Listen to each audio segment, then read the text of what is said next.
Botox is the most misunderstood treatment, especially in this part of the world. You have to understand Botox, first of all, is a brand name. Okay. It's like Colgate. It comes from a company known as Allergan, based in the US, manufactured in Ireland. So Botox is not a treatment itself, it's a brand name.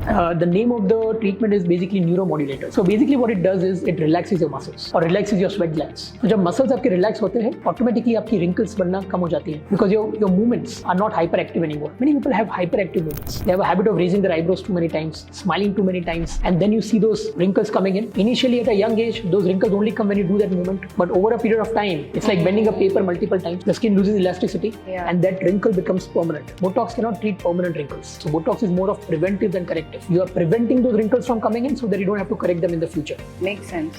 Botox is more safer than taking a painkiller because वो आपके system में जाता ही नहीं है. It stays in the muscle and then it goes away in 5 to 6 months. It works very well for migraine. But what you have to understand is that it has to be done in the right way. You have to see it. That vial has to open up in front of you. Only then it is the right Botox. Second, skill is very important. You have to give it into a very specific muscle. कल जाके आप Botox करने आए, I don't have a good understanding of your anatomy. I've done a weekend course in injecting Botox. और Monday को मैं Botox inject कर रहा हूँ पाए और मैंने गलत muscle में डाल दिया. This is happening. तो गलत, yes, and गलत muscle relax हो जाएगा. So imagine if you're walking like this for 3 months.